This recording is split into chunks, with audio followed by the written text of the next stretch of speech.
Strategy, a word which conjures up images of people in turtlenecks hitting chess clocks, excitable 20-somethings crowded around a whiteboard figuring out how to sell yogurts to the male over 40s market, and of course, PC gaming.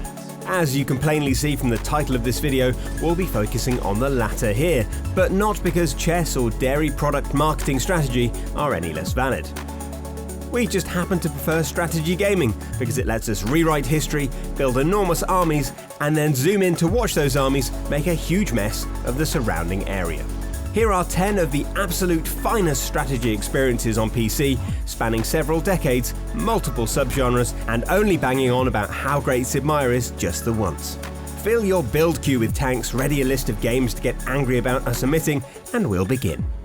Blizzard has a fine pedigree as purveyors of real-time strategy since the 90s, and Starcraft II uses every last drop of that expertise.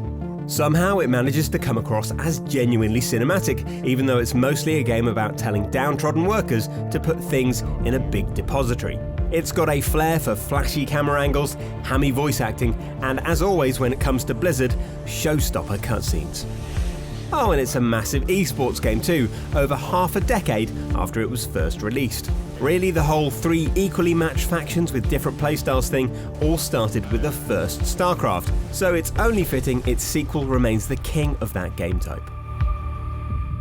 Total War simply must feature in any discussion about great strategy games. It's everything at once: macro-scale empire management and micro-detail combat sim presented with the infectious enthusiasm of people who really know their Yasha Aragaru from their matchlock Ashigaru. And really, you could make a solid case for any number of Total War games to do their turn on this list, not least the recent Warhammer editions. But to our minds though, Shogun II is the best Total War has ever been.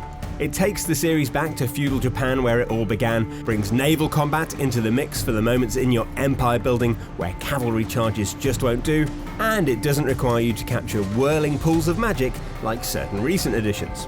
It's pure strategy and unit positioning set among cherry blossoms and irresistibly cool feudal armor.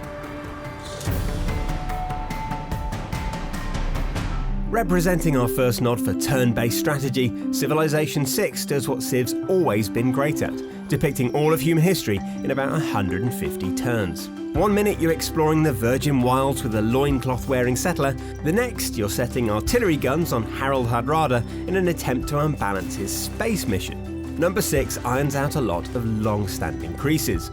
Combat's way less fiddly now units don't stack up, cities sprawl out over multiple tiles, and watching a wonder being built or discovered comes with a lovely cutscene. Plus, it has the unique advantage of Sean Bean reading out great works of literature, and honestly, if the game was purely this, we'd probably still buy it.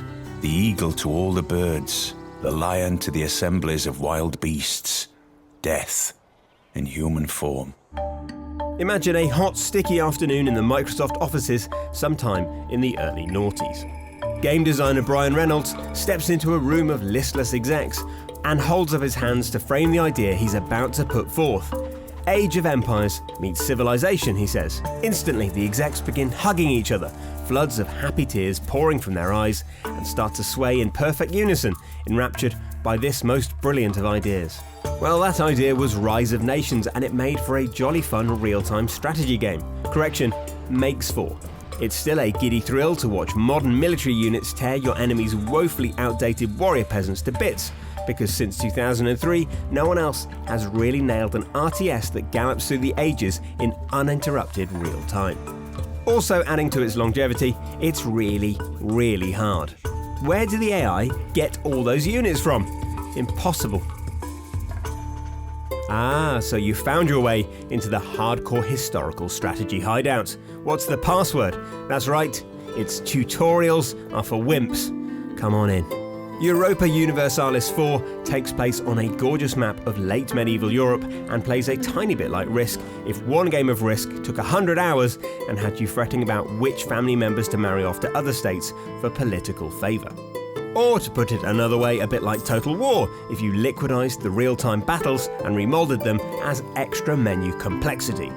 Some say once they've gazed upon the depth and agency of Europa Universalis IV, they simply can't go back to the softer stuff like Total War and Civ. And really, who could blame them? Why get into another nuclear squabble with Gandhi when you could be flirting with Central European barons? Now, to the untrained eye, Crusader Kings II looks quite a lot like Europa Universalis IV. But since you've already said the password and we're nestled within the hardcore historical strategy hideout, we don't need to explain that it's actually very different, do we? But let's just pretend. Set in 769 AD, Crusader Kings II is a sort of dating sim with persistent death. Instead of playing Risk, you're playing Dream Phone with the eligible bachelors and bachelorettes of medieval Europe, forging a dynasty by marrying wisely and managing your wife's whims. With one eye, you're watching the Siege of Salamanca, with the other, you're watching the missus for clues of her infidelity. And if you croak, that's it, on to the next line. Expanding empires and bleeding your people drive their gold is an objective inevitably, but so is siring a strong and stable child to take up the family business when you gobble a moody chicken leg and cark it at the ripe age of 30. Yes, that's right, you've been waiting in the wings long enough, Warhammer, you can come out now. Relic's Dawn of War games have consistently offered the most accessible take on Games Workshop's big-booted dystopia, and at the same time experimenting with blending RTS and MOBA playstyles to varying degrees. Number 3 walks that tightrope expertly. Yes, there are hunking great Space Marine dreadnoughts marching about and going nuts, just as there should be in any Warhammer 40,000 RTS. And yes, the Orc shooter boys come in such great numbers that their gunfire actually fogs up the screen. But they're often accompanied by elite units who could probably get the job done all on their own, with the right micromanagement. It somehow manages to never tip too far in one direction or another, consistently serving up big, bombastic battles for the traditionalists and letting new school MOBA enthusiasts do their thing with enormous heroic units. A divine marriage set against a backdrop of perpetual space war. Long ago, Chris Taylor made Total Annihilation, the first 3D RTS. Then, quite some time later, he made Supreme Commander, a spiritual sequel created for a fanbase who just couldn't let go of 1997 and its treasure trove of strategy treats. And then a bit after that came Supreme Commander 2, which somehow still feels like a recognisable Total Annihilation alike, and at the same time slick and savvy to the modern gamer's needs. Gathering mass and energy are paramount, as you'd expect from an old-school RTS, but so is leveling up your giant robot commander, the ACU. And that's a touch of the new, because ACU rushes can win games in the first 2 minutes, adding a fresh approach and a fresh danger to safeguard against. The campaign might not be up to much, but skirmishes are still vigorously tense 7 years after release. Right, what we have here is a deeply tactical and surgically precise battle. As you can clearly see, the purple team are very wisely firing all their lasers at the orange team. In a strategic masterstroke, the orange team has opted to respond by way of returning fire with their lasers. And that's it. Alright, the jig's up. It's just loads and loads and loads of robots shooting each other. And how? Ashes of the Singularity Escalation is the Rembrandt of painting mass robot slaughter scenes, going into microscopic detail in its animations and effects while maintaining a clear sense of how the battle's going. It's the most beautiful strategy game on the market, and as a nice bonus it plays not unlike the wonderful and aforementioned Supreme Commander 2, training its sights on resource gathering with laser focus. How could we finish the list without mentioning that celebrated landmark series in turn-based strategy? The one famed for its tension and forcing you to live with the consequences of your rash decisions by implementing permadeath on your custom-named soldiers. No, not that one. The other one. Worms. Never has the slapstick comedy deathmatch series been finer than in the ancient Worms Armageddon. It came out in 1999 when highlighted quiffs were still the be-all and end-all of men's fashion, but truthfully, it hasn't aged a day, not least because Worms still goes for this exact same aesthetic today. More than that, Team 17 still use Armageddon as the reference point for the physics, because they know it's the zenith of invertebrate warmongering, and because they know you've still got that super sheep muscle memory stored away.